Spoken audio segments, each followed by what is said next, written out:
Hello students, welcome back all of you. So students, today we will do the second chapter of English grammar, which is subject and predicate.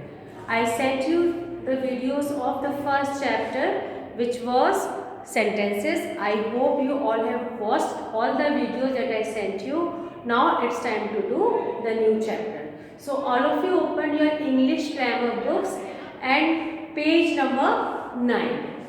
The new topic, the new chapter, which is subject and predicate. So students, every sentence has two parts. One part is called subject and the other part is called predicate. Now, which part is called subject? The part which refers to the person or thing we are speaking about. Means the person or a thing that we are speaking about, that particular part comes in as a subject. Like Neeraj reads a book. So whom we are talking about here? We are talking about Neeraj. So Neeraj is a subject. Then what is a predicate? Predicate is the part which tells something about the subject. Means the part in a sentence which tells us about the subject. Means what the subject is doing. That particular part is called predicate. Like Neeraj reads a book. So whom we are talking about? We are talking about Neeraj. What Neeraj is doing? Reads a book. So this part tells us about subject. So it is called predicate. Similarly, the sun rises in the east. Whom we are talking about or what we are talking about? We are talking about the sun. So the sun is a subject, rises in the east. So what we are talking about the sun? We are talking about that it rises in the east. So from here till end it is called. Students, let's look into your book. This is chapter number 2, subject and predicate. As I explained you, what is a subject?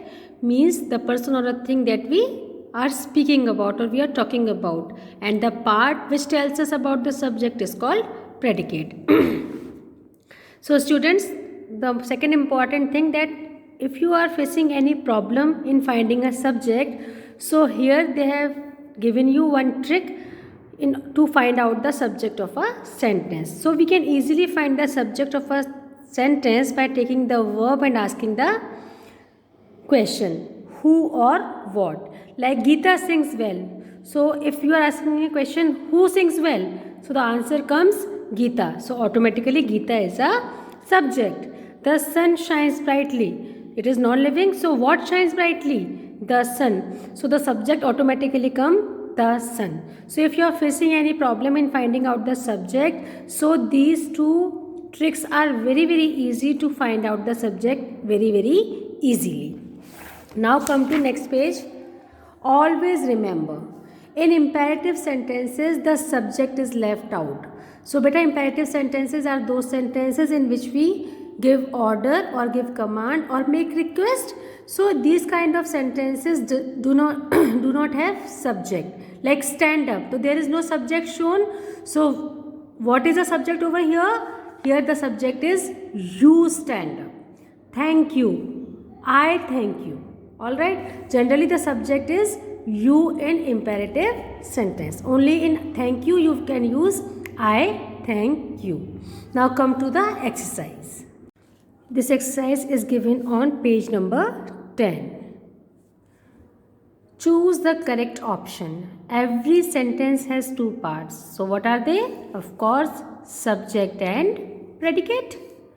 Second, the part which tells something about the subject is called, which part tells something about the subject?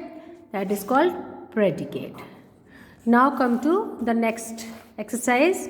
B. Separate the subject and the predicate in the following sentences. So students, here the whole sentence is given. What you will have to do, you will have to separate the subject and the predicate from this sentence. Subject you will write over here in this blank, and predicate you will write over here in this blank. First, my friend is arriving tomorrow. So here who we are talking about? We are talking about my friend. So you will write in this blank my friend. And what you will write in predicate? You will write is arriving tomorrow. So in this way you will have to do all these remaining sentences. So students, I want you all to try this exercise, then I will solve it in my next video.